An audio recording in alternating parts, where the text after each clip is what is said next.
Hello friends, आप सबका आपकी चैनल इंग्लिश वाइब्रेंस पर फिर से एक बार स्वागत है। Today we are going to read a very interesting story, but before that जिन्होंने भी मेरे चैनल को अभी तक सब्सक्राइब नहीं किया है, प्लीज़ जल्दी से जाके सब्सक्राइब करें। चलिए स्टोरी को शुरू करते हैं।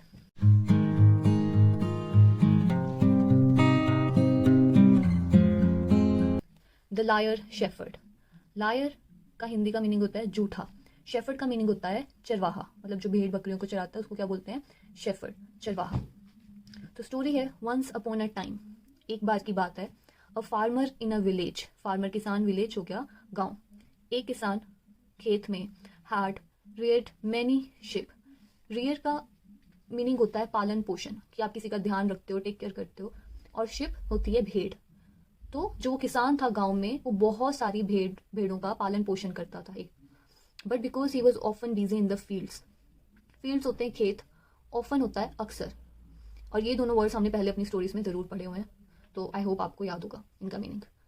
पर क्योंकि वो अक्सर व्यस्त रहता था अपने खेतों में, ही डिसाइडेड, उसने तय किया, to let his young boy guard the sheep. उसने तय किया कि उसका जो यंग लड़का है वो उस भेड़ों की रखवाली करेगा। गार्ड होता है रखवाली करना। While they graced in the Medo beside the forest. जब तक वो जो भेड़ है, ग्रेस का मतलब होता है चरना, जो भी वो ग्रास होती है, जो भी वो चरती है भेड़, उस चरने को बोलते हैं ग्रेस। डी इसलिए लगा यहाँ पे क्योंकि पास्ट में ग्रेस्ड इन द मेडो। मेडो होता है घास का मैदान, जहाँ पे बहुत सारी घास होती है, उसको बोलते हैं मेडो। बिसाइड द फॉरेस्ट, जंगल के बिसाइड। ठीक है, तो वो अक्सर जो भी क्या कहते हैं किसान था, वो खेतों में अक्सर व्यस्त रहता था। तो उसने तय किया कि जो उसका मतलब कि यंग लड़का है वो उस भेड़ों की रखवाली करेगा जब वो उस घास के मैदान में चरेंगी, ग्रेस करेंगी, जो कि फॉरेस्ट के साइड में है। ठीक है, उसके पास में है। The forest was notorious for tigers. जो वो जंगल है जिसकी हम अभी बात कर रहे थे, जहाँ पे वो घास का मैदान है जिसके पास में, जो वो जंगल है, नोटोरियस का मतलब होता है हिंदी में कुख्यात।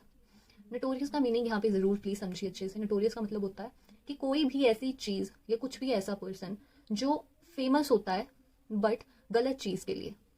क्या फेमस तो हो, वेल नोन तो हो, बट कुछ नेगेटिव चीज के लिए, कुछ इनफेमस चीज के लिए आपको जाना जाता है। कि अच्छी चीज के लिए नहीं जाना जाता, बुरी चीज के लिए जाना जाता है, इसलिए हम इसको कुख्यात का इसका मीनिंग होता है हिंदी में नोटोरियस का। तो वो जंगल था, वो जाना जाता था टाइगर्स के लिए। तो टाइगर्स के लिए वो जाना जाता था, मतलब ये नेगेटिव चीज होगी, मतलब खतरा है ना, टाइगर्स रहते हैं तो उस जंगल में खतरा है, तो इसीलिए वो ये क्या हो गया, नेगेटिव एक्सपेक्ट हो गया, इसलिए यहाँ पे नोटोरियस का यूज किया गया वर्ड का। So it was important that someone guarded the ship while they graced. Guarded हमने पढ़ लिया, रखवाली, शिप भेड़। वाइल होता है उस दौरान, यानी कि जब तक, कि जब तक वो जो शिप है वो चल रही होती हैं तब तक कोई उनकी रखवाली करेगा। तो ये बहुत ही जरूरी था, इंपॉर्टेंट मतलब जरूरी, क्योंकि जो जंगल था वहां पे टाइगर्स रहते थे। तो वो जो भी, जब भी वो शिप वहां पे चरेंगी उस मेडो में, उस घास के मैदान में, तो तब तक उनकी कोई ना कोई रखवाली करना जरूरी था। The young boy was the lazy fellow. जो वो यंग बॉय, यंग लड़का था, वो क्या था? आलसी फेलो। आलमल फेलो होता है कोई भी दोस्त हो गया पर्सन, अगर हम नॉर्मली बोल दें, ठीक है, कि लेजी पर्सन, आलसी था वो, आलसी व्यक्ति था। ही हेटेड टू वर्क। उसको काम करना बिल्कुल पसंद नहीं था, उसको काम करने से नफरत थी। हेटेड होता है नफरत करना, वर्क होता है काम, तो उसको काम करने से नफरत थी। एट फर्स्ट होता है पहले, कि पहले ही लाइक द जॉब, कि पहले उसे वो जो जॉब थी, मतलब कि भेड़ों को चलाने की, वो उसे जॉब पसंद थी। Because all he had to do was lie down under the large banyan tree. क्योंकि उसे क्या करना होता था पूरा टाइम? उसे सिर्फ लाई डाउन मतलब लेटना, कि उसे लेटना होता था सिर्फ। अंडर मतलब नीचे, लार्ज मतलब बड़ा, बनियन ट्री हो गया बरगद का पेड़, ऑल डे मतलब सारा दिन। क्योंकि उससे क्या करना होता था? सारा टाइम बस लेटे रहना होता था बरगद के पेड़ के नीचे, सिर्फ उसको ये करना होता था। All he had to do. While the sheep fed on the green grass around him. जब वो भेड़ें थी वो चर रही होती थी। चरना, फेड हो गया, फीड हो गया प्रेजेंट, फेड हो गया पास्ट। तो जो वो भेड़ें थी वो चर रही होती थी, जो वो ग्रीन ग्रास थी अराउंड हिम, जो भी उसके आले दुआले, जब भी वो लेटा होता था उसके आले दुआले जो भी ग्रीन ग्रास होती थी, भेड़ें वो चर रही होती थी, हरी भरी घास। ठीक है, तो ये था, क्योंकि उसको कोई डर नहीं होता था तब टाइगर्स का, सिर्फ उसको उस टाइम पे लेटे रहना होता था। अब क्या है नेक्स्ट स्टोरी में? But soon he got bored of it. But जल्दी ही, बोर होता है उदास, मतलब आप किसी चीज से पक जाते हो, तो जल्दी ही वो उस चीज से पक चुका था। ही थॉट, उसने सोचा, दिस इज नो फन, कि लेटे रहना है मुझे, ठीक है, इसमें कोई फन नहीं है, इसमें कोई मजा नहीं है। Having to lie under the tree all day, कि कि मुझे सिर्फ पेड़ के नीचे सारा दिन, ठीक है, लेटे रहना है, लाई डाउन या फिर लाई, ठीक है, सिर्फ मतलब मेरे को पेड़ के नीचे लेटे रहना है, उसमें कोई मजा नहीं आ रहा था उसको। And look out for a tiger that was perhaps never coming. Look out for का मतलब होता है चौकस रहना, मतलब खबरदार रहना, कि किसी चीज के लिए देखते रहना कि वो आ तो नहीं रहा है। कि look out for a tiger, एक ऐसे टाइगर के लिए बस चौकस रहो कि वो शायद जो कभी आए ही ना, नेवर कमिंग, कि जो शायद कभी आए ही ना, मतलब मेरे को यहाँ पे पड़े रहना है बस, और बस चौकस रहना है, उसको मतलब मजा नहीं आ रहा था उस चीज में। I should think of something fun to do, कि मुझे सोचना चाहिए कुछ मजेदार करने के लिए। So he thought of a mischief, mischief होता है शरारत, तो उसने एक शरारत करने का सोचा। वन आफ्टरनून, एक दोपहर, आफ्टरनून क्या होता है, दोपहर। एक दोपहर जब किसान व्यस्त थे, बिजी थे खेतों में, in the fields, he suddenly started shouting. Suddenly होता है अचानक, स्टार्टेड होता है शुरू करना, शाउटिंग होता है चिल्लाना, eight the top of his voice. ये बेसिकली मतलब की फ्रेज है जिसको हम यूज करते हैं जोर से, हम बोलते हैं ना screaming at the top of voice. Screaming, shouting कुछ भी यूज कर सकते हैं। स्क्रीमिंग का मतलब भी चिल्लाना होता है, शाउटिंग भी चिल्लाना है, तो यही कि जोर से चिल्लाना, ठीक है। अगर मान लो कोई जोर से चिल्ला रहा है तो हम उसको बोल सकते हैं that he is shouting at the top of his voice, या he is screaming at the top of his voice.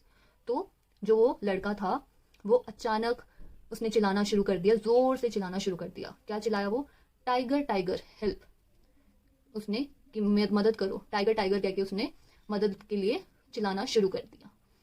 The farmers thinking that tiger had Indeed attack the kid, जो किसान थे वो सोच रहे थे कि जो टाइगर है, इंडीड होता है सचमुच, ठीक है। आप नॉर्मली भी हम अपनी भाषा में इंडीड का यूज कर सकते हैं, इंडीड सचमुच, जैसे हम एग्जैक्टली बोलते हैं, ठीक है, कि जो टाइगर है उसने सचमुच उस बच्चे पे, उस लड़के पे अटैक कर दिया है। तो जो किसान होते हैं, रैन टुवर्ड्स द मेडो, वो भागते हैं किसकी तरफ, उस मेडो, घास के मैदान की तरफ भागते हैं, विद मतलब किसके साथ, क्लब्स होता है लाठी, स्पेड्स होता है कुदाल, मतलब जिससे हम वो मिट्टी नहीं खोदते होते, ठीक है, वो स्पेड्स होता है कुदाल, एंड सिक्कल, सिक्कल को हम हिंदी में बोलते हैं दरांती, ठीक है, दरख्ती। Simply anything that he could find, मतलब जो भी फार्मर्स को जो भी मिला, चाहे लाठी हो, कुदाल हो, दरख्ती हो, जो भी हो, ठीक है, उसके साथ वो भागना शुरू कर देते हैं उस घास के मैदान की तरफ जहां पे वो लड़का था। तो आगे स्टोरी के है, व्हेन दे रीच्ड द मेडो, जब वो उस घास के मैदान पे पहुंचते हैं किसान, the young boy was rolling with laughter, rolling होता है लुढ़कना, मतलब लोटपोट होना, लाफ्टर होता है हंसी, ठीक है। तो जो लड़का था, ठीक है, जवान लड़का था, वो लुढ़क मतलब रोल हो रहा था, इधर उधर लोटपोट हो रहा था हंसी के साथ, हंसते हुए ऐसे लोटपोट हो रहा था। The farmers were very irritated, जो वो किसान थे वो बहुत ज्यादा चिढ़ जाते हैं। इरिटेटेड का मतलब होता है चिढ़ना, कि वो जो किसान है वो चिढ़ जाते हैं बुरी तरह। Though they were relieved to not find a tiger, though हो गया, ऑल दो हो गया, ठीक है, इवन दो हो गया, ये हम यूज कर सकते हैं हालांकि, यद्यपि, कि ये चीज तो थी पर उसके साथ वो चीज भी है। कि अगर मैं आपको सिंपल भाषा में समझाऊं तो मैं ये बोल सकती हूँ कि although he is a poor man but he has a big heart, कि ऑल्दो चाहे वो गरीब ही क्यों ना हो, ठीक है, कि वो जो व्यक्ति है वो गरीब ही क्यों ना हो, पर उसका जो दिल है वो बहुत बड़ा है, ठीक है। कि अगर हम किसी चीज को कंपैरिजन के उसमें यूज करते हैं, कि though they were relieved to not find a tiger, relieve होता है राहत मिलना, कि मेरे को किसी चीज से राहत मिल गई, ठीक है। जैसे मैं बोल सकती हूँ कि doing yoga helps me to relieve the stress, कि योगा करने से जो मेरा स्ट्रेस है, ठीक है, जो मेरे को टेंशन है वो रिलीव हो जाती है, उससे मुझे राहत मिलती है, ठीक है। कि हालांकि जो वो किसान थे उन्हें राहत मिलती है कि वहां पे कोई भी टाइगर नहीं है, to not find a tiger, कि उन्हें कोई भी टाइगर नहीं मिला। दे वर एंग्री, ठीक है, पर वो गुस्सा भी थे, that the boy had square them, square का मतलब होता है डराना, ठीक है, कि जो लड़का है उसने उन्हें डरा दिया, इस वजह से वो गुस्सा भी थे। दे स्कोल्डेड हिम, स्कोल्डेड का मतलब होता है डांटना, स्कोल्ड प्रेजेंट, स्कोल्डेड पास्ट, तो वो उस जवान लड़के को डांटते हैं, उस बच्चे को डांटते हैं और एंड लेफ्ट, और वहां से चले जाते हैं। द बॉय वॉज ग्लैड, जो लड़का था वो खुश होता है, ग्लैड मतलब खुश होना, हैप्पी होना, happy and glad are like the synonyms, कि खुश होना, ठीक है। लड़का खुश हो जाता है कि जो उसकी ट्रिक थी, ट्रिक का मतलब क्या होता है, चाल, वर्कड मतलब कि कामयाब होना, कि जो उसकी चाल थी वो कामयाब होगी, चल गई, तो इस बात पे वो खुश होता है। He repeated the mischief again the next day, repeated होता है दोहराना, मिसचीफ हमने पढ़ा था, तो आप बताओ इसका मीनिंग क्या था, तो प्लीज कमेंट में जरूर लिखना अगर आपको पता है, ठीक है। तो ताकि मुझे पता हो कि आप मेरी स्टोरी को अच्छे से समझ रहे हो, आपको हर वर्ड समझ में आ रहा है। तो वो दोहराता है उस मिसचीफ को दोबारा अगले दिन, अगले दिन वो वही मिसचीफ को दोहराता है अगेन, फिर से। The farmers came running to his help, कि जो वो किसान होते हैं वो उसकी मदद के लिए फिर से भागे भागे आते हैं। थिंकिंग दैट, ये सोचते हुए, the tiger had attacked his ship, कि जो वो टाइगर है कि उसने उसकी भेड़ों पर हमला कर दिया, अटैक मतलब हमला करना, ये टाइगर है उसने उस बच्चे की शिप, जो भी भेड़े थी या भेड़ थी, ठीक है, उस पर उसने हमला कर दिया।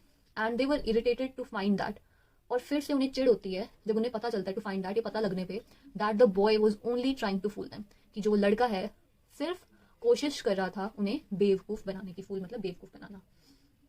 Then on the third day, फिर तीसरे दिन, 2 दिन तो उसने मजाक किया, तीसरे दिन क्या होता है कि जो वो टाइगर होता है वो अपीयर्ड, जो टाइगर होता है वो सच में प्रकट होना, अपीयर होता है प्रकट होना, अगर हम इसका एंटोनिम देखें तो हो गया डिसअपियर, ठीक है, कि गायब होना, ठीक है, अपीयर प्रकट होना, डिसअपियर गायब होना।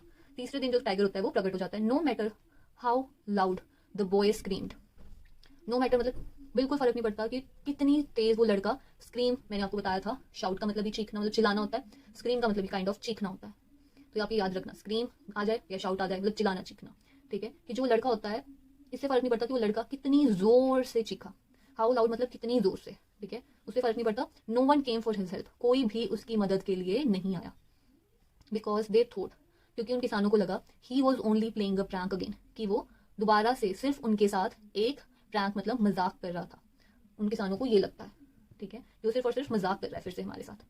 तो इस स्टोरी का मोरल क्या होगा, इस स्टोरी का मोरल है, बट उससे पहले एक और है लड़के के लिए, दैट बॉय वॉज हेल्पलेस, ठीक है, कि जो किसान था वो लाचार था।